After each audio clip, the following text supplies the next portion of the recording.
It's easy to look around and notice everything wrong in your city. In this podcast by Every Neighborhood Partnership, join Grace and Andrew as they invite friends, activists, pastors, leaders, and city workers to discover what's good in the neighborhood. Join us for insightful conversations that will encourage you to see your city and its people in a new way.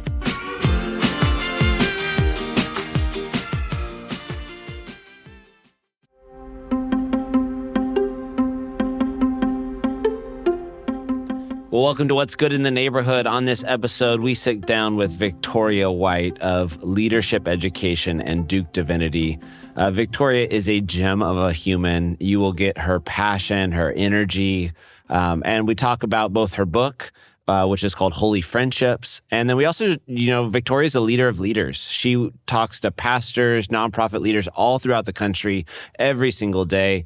I've got to sit under her leadership and learn from her and watch her hold space, support, pray for, coach many leaders, and she is just legit. So as you listen, I'd encourage you to think about your friendships, your relationships. Who are the people and places you can invest in? Who could you be bringing along to do the work alongside of you better? Because as we do that, we are better leaders. And so enjoy this conversation.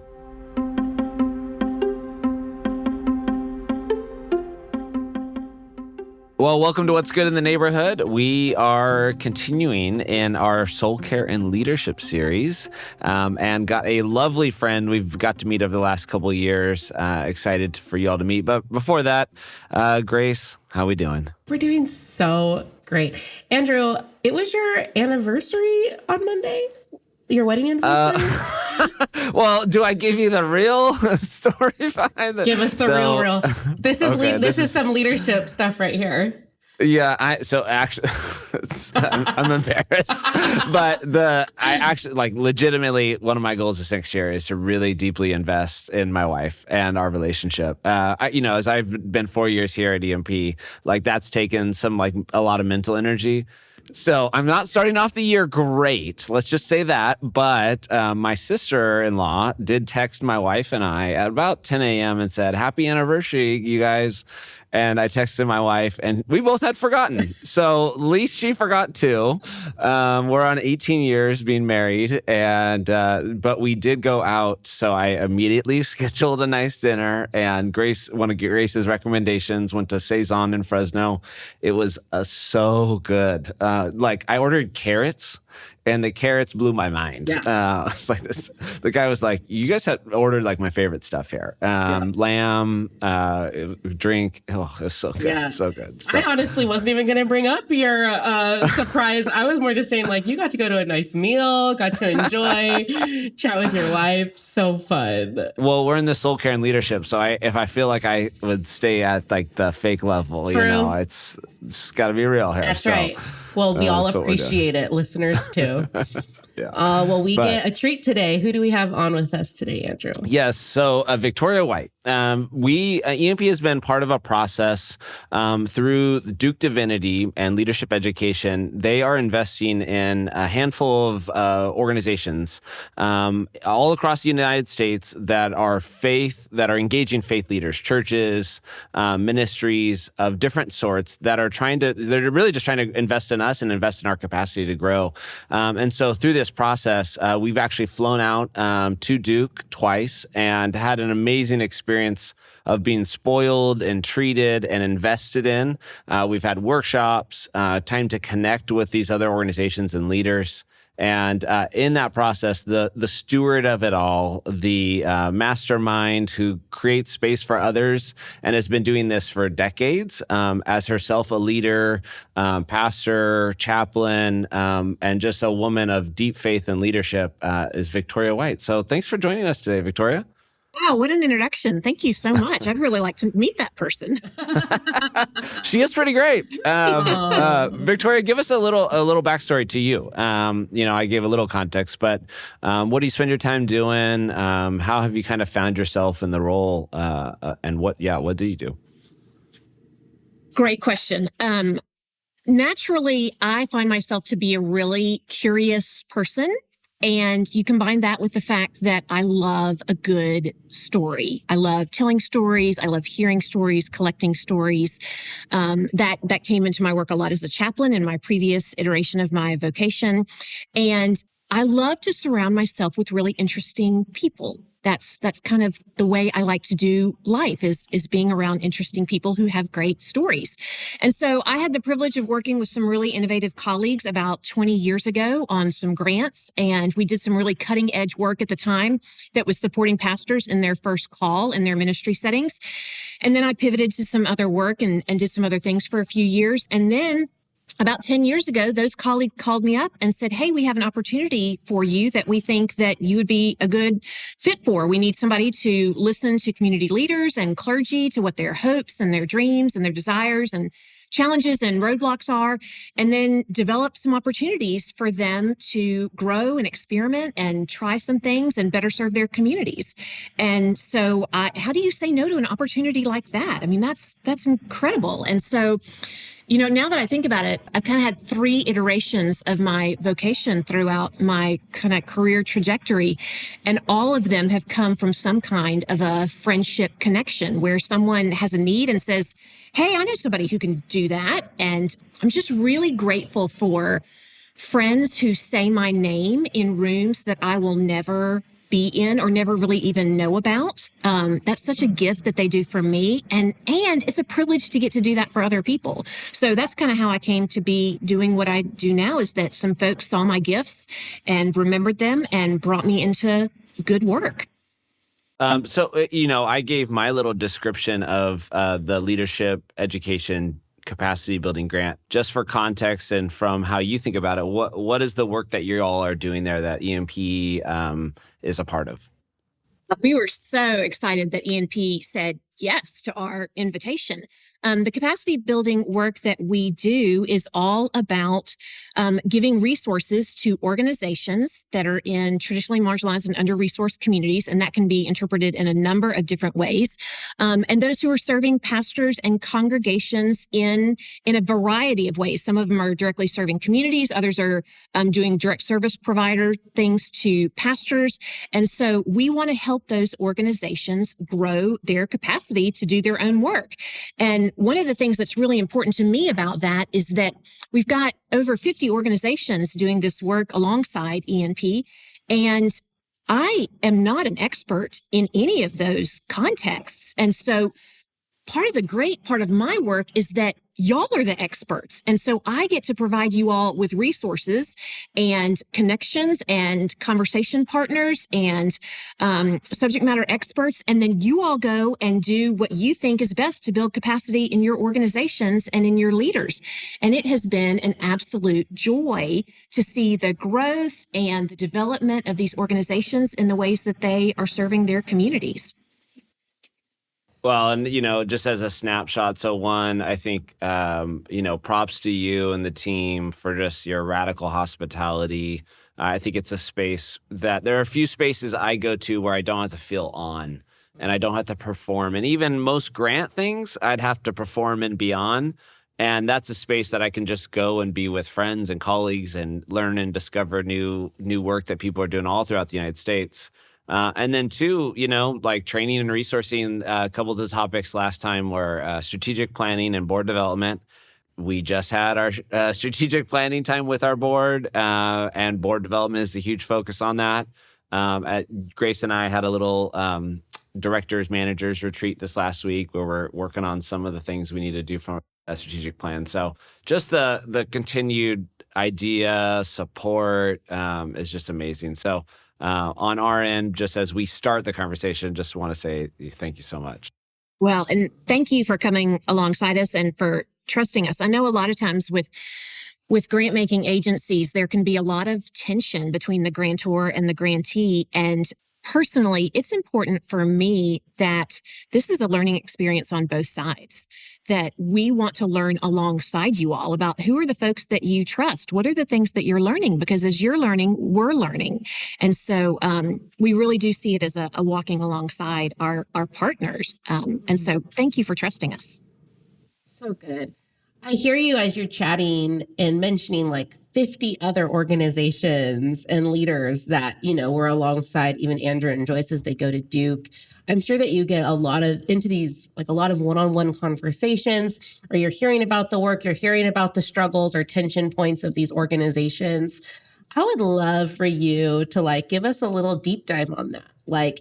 As you've supported these leaders, as you've mentored these leaders, what are some themes that you see that keep coming up right now in our cultural moment, in Christian and faith-based work? What are, as you have these conversations, what keeps coming up? You're like, oh my gosh, another person just said that to me a couple days ago. What does that look like? That's a great question. Leadership is really hard right now.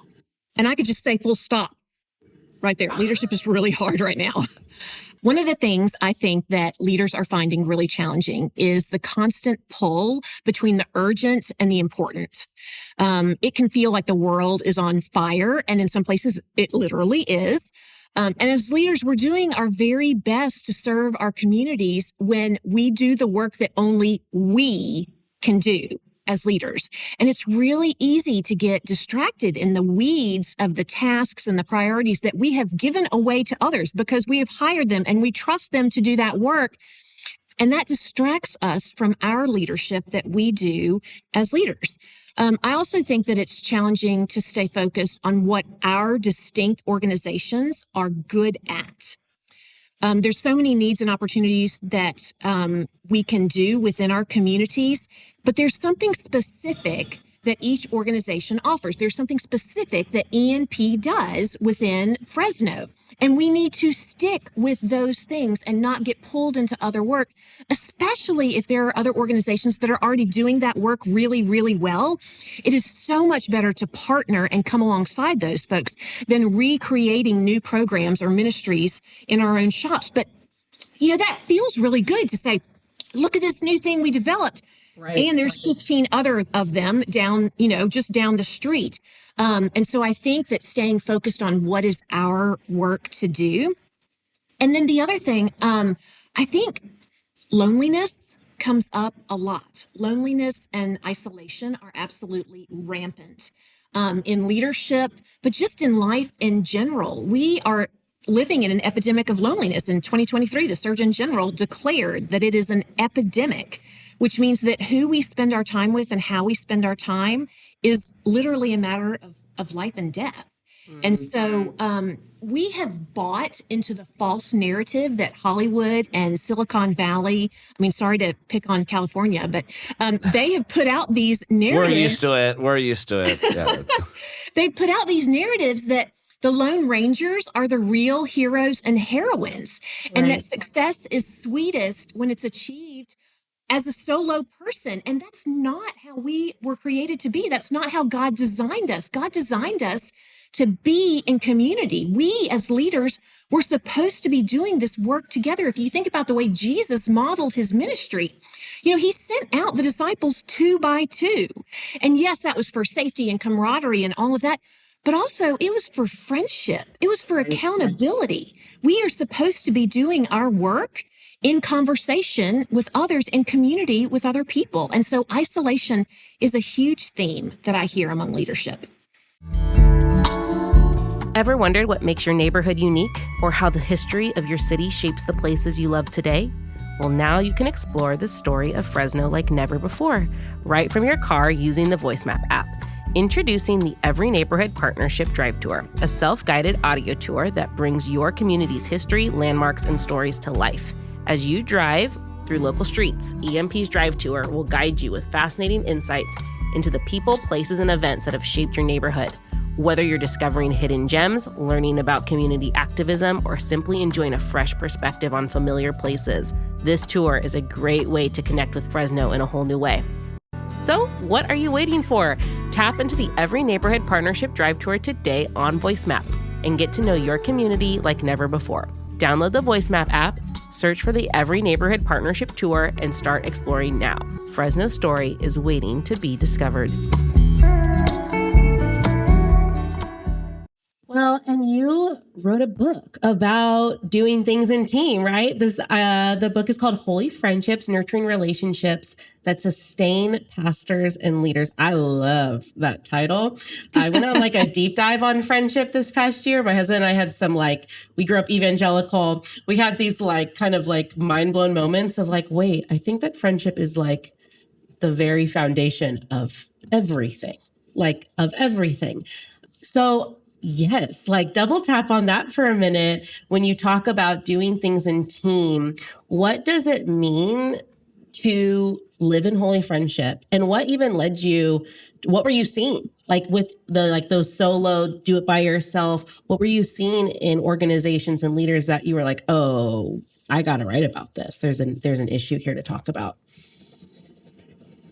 So when I went to seminary, which was a great experience, I was taught that as a leader, I needed to either always have a window in my door or keep my door cracked to just make sure that all of the relationships that I was engaging in, whether it was counseling or, whatever it was, that everything was above reproach. And what that does is that it puts a lens of scrutiny on absolutely all of my relationships, my friendships, whoever it was that came through my door. And that made it really hard to have intimate, intentional conversations with folks. And I think that what that kind of instruction did was it created a generation of really lonely pastoral leaders. That's good. Yeah. And there's a reason why some of those relationships need to be scrutinized.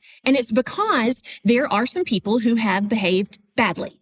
And those stories, unfortunately, get displayed on the front pages of all the newspapers. And those are what the headlines are that pop up on our phones. And that's not the majority of the stories that are out there. The majority of the stories are of healthy, holy, beautiful, generative friendships that are life-sustaining.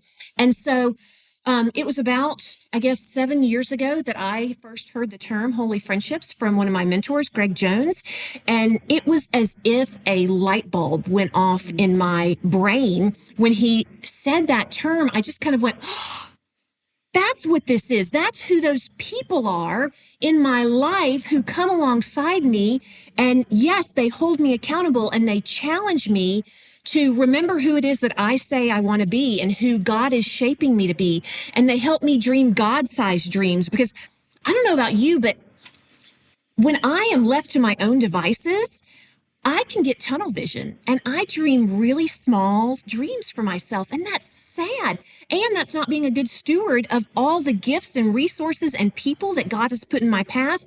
And so my friends are the ones that kind of pull me out of that tunnel vision and say, this is who God is dreaming you up to be. This is who you are becoming, and remind me of what the gifts are in front of me and help me to better utilize those. And so as that came into effect in my life, I realized that it was probably important for some others to hear. And so I started teaching it.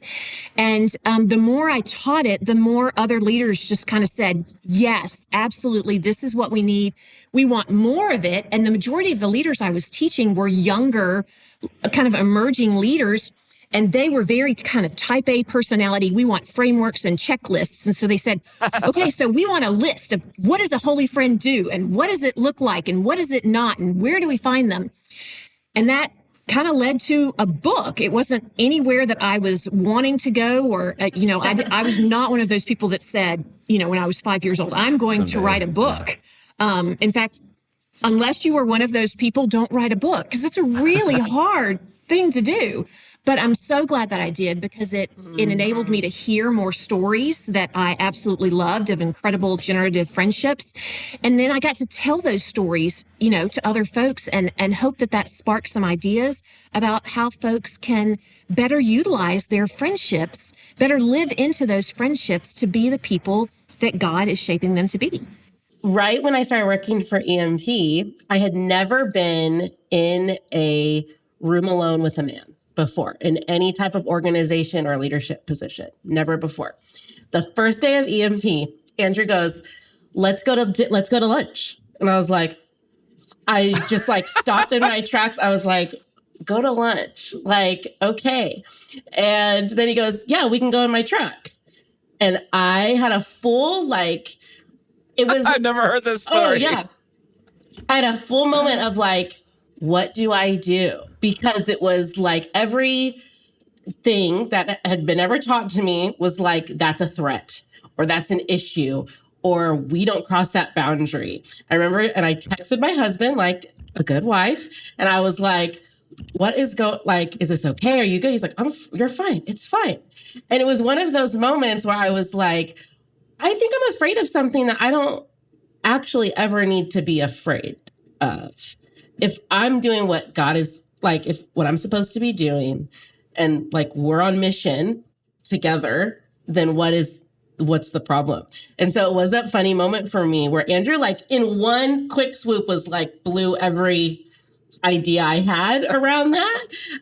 But I agree and can, like, through my own personal experience, can even just like, yes, that is so true that we've created danger where there maybe need not be so much danger. But it's because bad things have happened to other people. So what is ours to do as leaders to make sure that we are like about the work together alongside one another as friends? So anyways, I just thought that was really funny. I haven't told you that story. No, never heard it. Oh my gosh. I love that. And, since writing the book, the topic that folks most want to talk with me about is there's a very small portion in the book. I think it's just a couple of paragraphs where I talk about what it's like to have chemistry with another person, because society has taught us that chemistry has to be sexual or tainted in somehow. And that is not true. When you have chemistry with someone, it means that there's an energy there because you share a passion for something and you want that in your work, especially in work like E&P does. You want people to be on fire for loving their communities and for the passion of coming alongside others. And so that chemistry is a really beautiful, amazing thing. And we don't need to vilify it. Sure, some people, very few, will take advantage of that. And that is sad and disappointing. And those folks do need to be called out and set aside. But 99.9% of the time, that chemistry is something that we should build on and nurture, because it gives us the energy to come up with new and innovative ideas to do whatever it is that we're doing, to the ways that we can serve our community. Chemistry is a good thing. What do we lose out on when we don't build on that chemistry? If you think about it, it's usually women who lose out the most when we vilify chemistry among friendships, because the majority of leaders in the world are men. And there's things like the Billy Graham rule or the Mike Pence rule. It goes through different iterations of folks feeling like they can't be in the room with somebody of the opposite gender. And what that does is it puts folks at a disadvantage who can't be in rooms where important conversations are happening. That's just on one end of it. On the other end, if we're only in conversation with people who are like us, that puts us in vacuum chambers where we're only hearing the same stories and the same experiences over and over again. And so our lives aren't as rich. The stories we're being exposed to aren't as rich. And there's stories that aren't being told. And that's really sad. And it limits the way that we can live into who it is that God's creating us to be. And I think that the real sense, just speak real personal to EMP, like that's why Grace and I love doing the podcast. Like we started this as just like, let's just try it. We're going to give it, I don't remember what we said, 6 episodes, 12 episodes. Let's just do it. And then like Grace and I have, I don't know, this is my feeling. We have good chemistry. Like, and we love, like we did brainstorming this last week, and that gives us like big picture, how do we reorg? What do we do? Like we're just writing notes on the board, right? And that together is a gift that then is going to translate into the transformation of ourselves, of our community, and, hopefully be a benefit to what God wants to do in our community, right? And so I 100% echo that. Mm-hmm. Victoria, as I think about the work that you're also doing, I think what I've really appreciated about how you go about your work, and you working with a super wide audience. So like not just one theological persuasion, one church experience, very wide. As you think about what leaders lack in terms of their own, they're often like creating for the sake of others. They're pouring out a lot.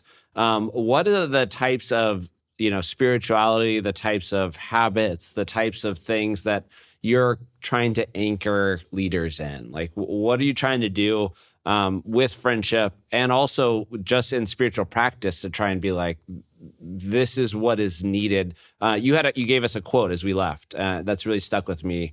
And it was something like this: the way we do the work is the work we are called to do. And that line has stuck with me as I think about, as I come back, that I can't just be like, we achieved the things, but if we did it wrong, if I am sacrificing myself on the altar of those things, my family, whatever, other people at this organization, like that's not the work we're called to do then, right? So yeah, how are you trying to frame out for leaders what they're missing, what they need, or what the invitation is? That quote is one that I try really hard to live by, and you got it absolutely perfect. Well done. The way we do the work is the work that we are called to do. And what that means to me is that part of my job, to do my job well, is research, is reading about institutions, is going to conferences, is making visits. For some people, it's doing a retreat. For some people, it's meeting with a mentor. All of those things are part of their job that helps them do their job better. I believe that spending time with our friends, with people who help us be better at our work, is part of our job.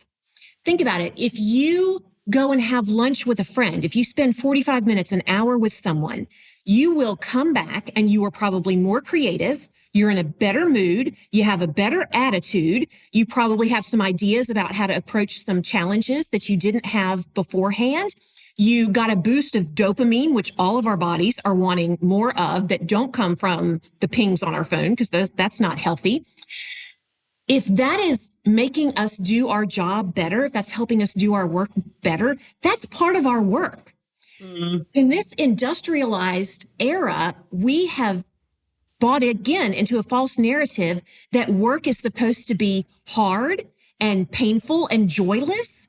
And who got to make that rule? That's terrible. Yeah, terrible. That's awful. Why can't our work be joyful? Mm-hmm. Why can't it be fulfilling? And if spending time with our friends help us do our work better, then that's part of our job to do. I do not believe that friendship is something that should be relegated to the weekends or to 7 o'clock on a Friday when we have time, or if we have 15 minutes here or there to just call someone. For me, being in conversation with my friends is something that makes me a better human. It makes me a better grants director. It makes me a better teacher. It makes me a better pastor.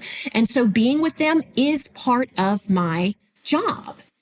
And so that's something that I would love for leaders to hear, is that don't just do the joyless parts of your work. What are the parts that bring life, that bring affirmation, that bring levity to it? Those are parts of your job too. Just because it feels good doesn't mean it's not work. Yeah. So do the things that bring life. And if being with other people and being in friendship with people helps you do your job better, that's part of your job. At Every Neighborhood Partnership, we believe that strong, vibrant communities start with engaged and empowered residents. To make that happen, we need your help.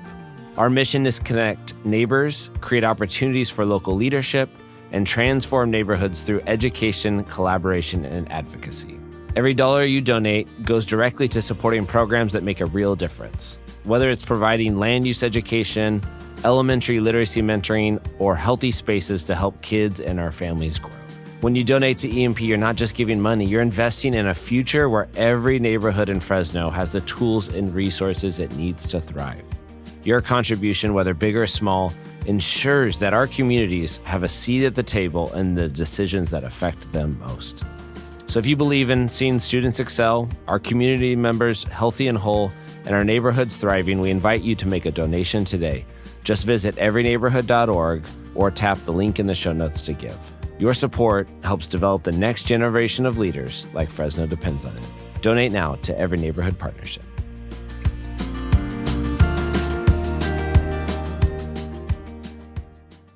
Can you expand a little bit on that when you are, because the more you're talking, I'm like, Victoria is a leader of leaders. Like, you are taking the time to invest in people that are doing like direct service, organizational, community-based work.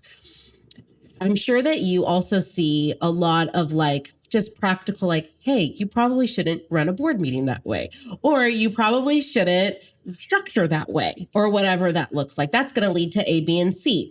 How do you balance like invest in yourself? Or I don't know, maybe that's the question. Is there a balance? How do you invest like in your own inner life, your own soul care, and out of that excellence of work comes?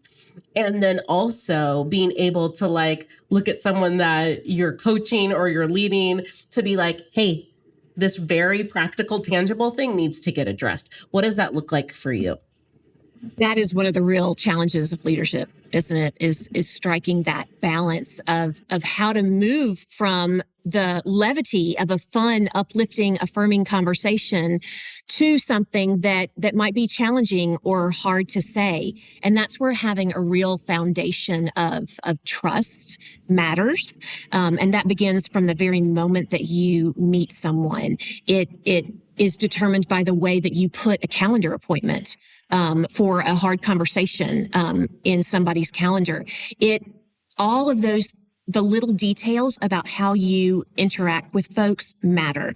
And I think that sometimes in the effort of trying to be efficient, we skip over a lot of that.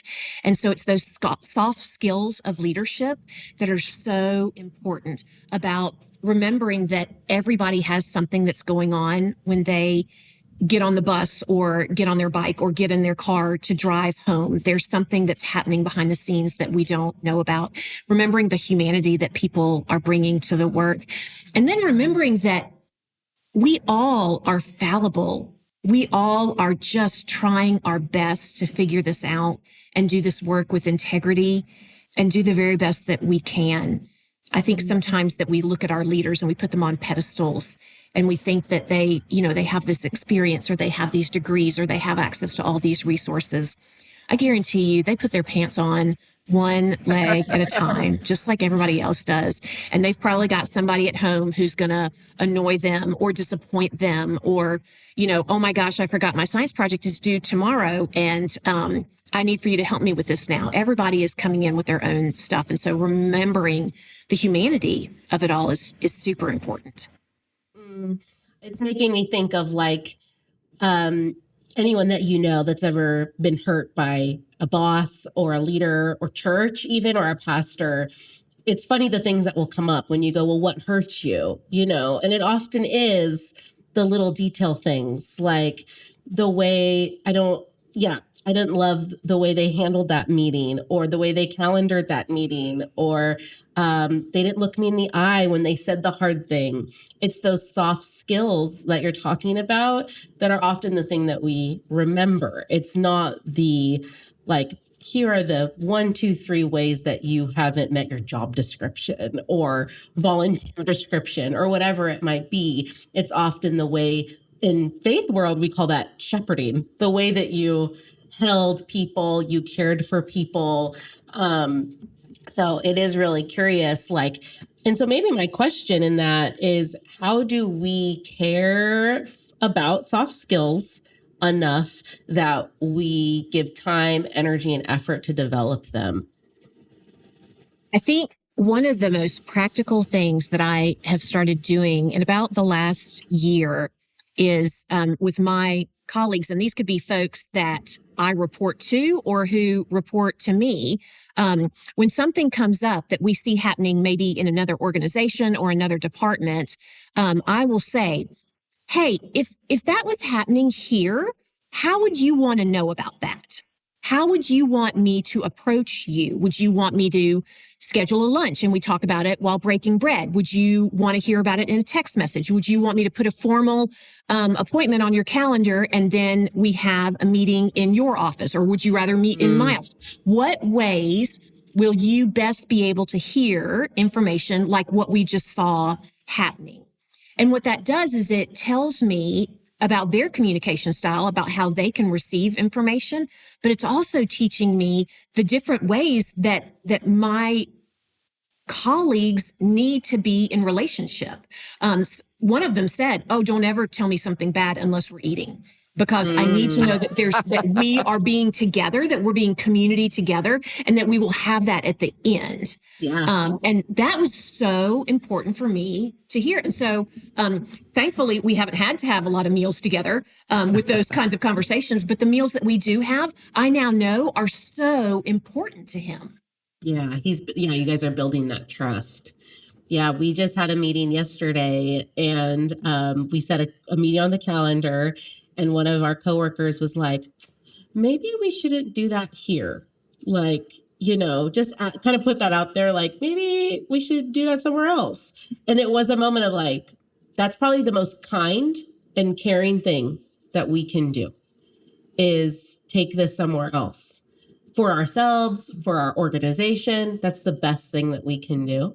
And it's just kind of, it is that like being able to say that thing out loud. That's like, we should care about this soft skill thing enough to make a change. So that's really helpful. It's a very convicting. Grace knows I'm ready, fire, aim. So that's a very convicting, it's so good. In one of our other podcasts, John was talking about, he said, communication is like 68% of it is just nonverbal stuff. It's not even the stuff you say. It's literally your body posture, your eyes. Like they just convey so much stuff that we're not even intending necessarily. Like, oh man, that is the real work of leadership. Going back, Victoria, to the friendship conversation, as we just think about what are the practices for folks to embed time, I know I deeply resonate with this. As I came to Fresno, there was a group of leaders who, had been in deep community for 20, 30 years, moved into neighborhoods together. They really taught me, they taught Carlos, who and their model and way of life was a culture that just got embedded. So I have a group of guys who I meet with every Friday. My brother and I have been the core two, but I'm going on how many years in Fresno? 15 years in Fresno, right? They're the people who, when I'm like, I don't want to do this job, they're like, you're made for this. God has this for you, right? Like they could see what I can't see. But I think we all want the deep friendship. We all want the deep relationship. But what are the things that move us past that fear or that starting, or as you've talked to people, as you've thought through it, what is we want it 10 years down the road. We just don't know where to start now. What's the admonition for our leaders to say, start today?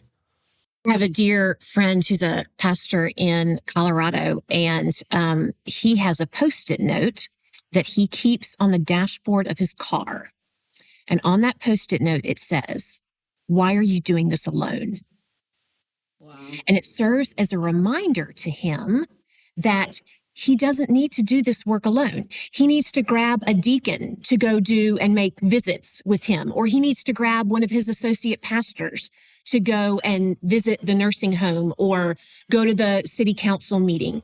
Or he needs to grab one of his neighbors and say, hey, we need to go and support this new local coffee shop. Why are we doing life alone? And yes, sometimes it is great to sit in your car and listen to a podcast and, zone out by yourself. We do need that soul caring time to ourselves sometimes. But the majority of our work should be done in community. And so that Post-it note has stayed with me. Gosh, I found out about it, 17 years ago, is so important. Why am I doing this work alone? Why am I choosing to keep this experience to myself? And so just inviting somebody to come along with you. Hey, I need to go run these errands. Or, hey, I need to go and visit this person. I think that you all have some stories in common. Hey, I need to go and figure out what our plan is going to be for X, Y, and Z. Would you come along and see what I might not be seeing or hear what I might not be hearing? Inviting folks to come along with us. And everybody wants to be invited. That's the thing. Think about it. Everyone wants to be invited. A lot of times we think, oh, I don't want to bother someone or I don't want to inconvenience someone. I remember when my daughter was applying to colleges last year, she had tremendous anxiety asking people to write recommendations for her. And I said to her, I love writing recommendations for people. Are you kidding me?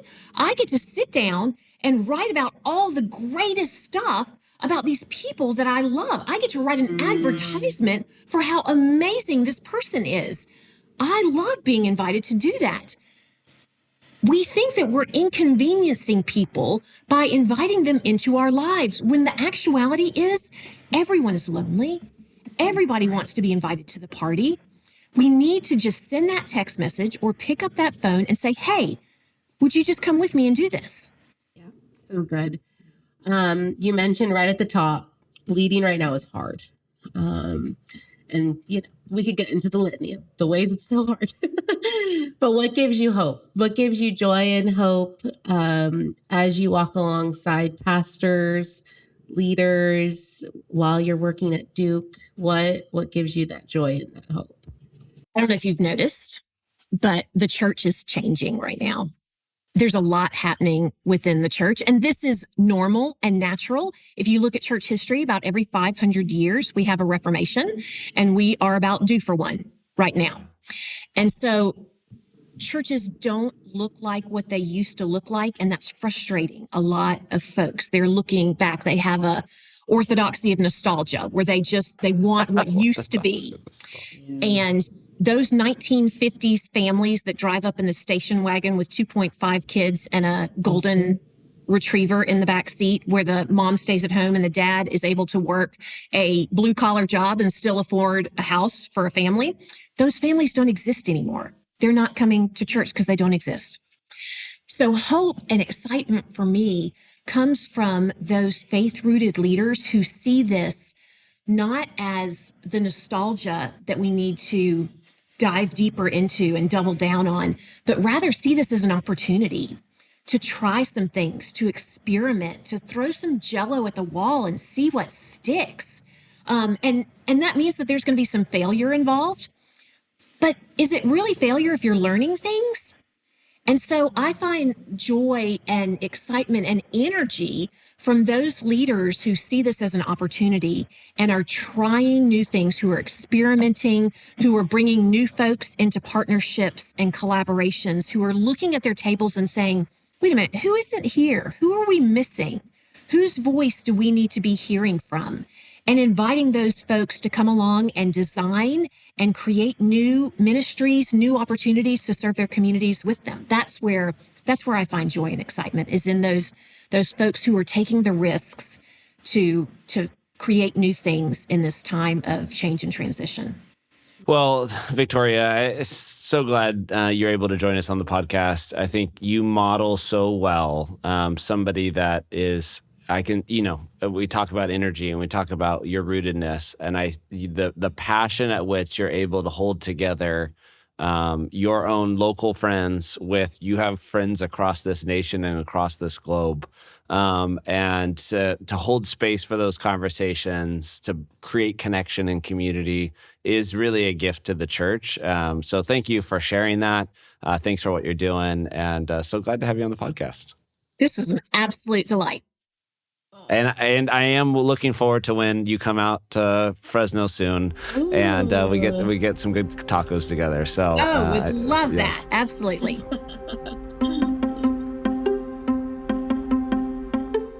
Thanks for tuning in. If you want to find out more about EMP, you can visit us at everyneighborhood.org or follow us at EMP Fresno.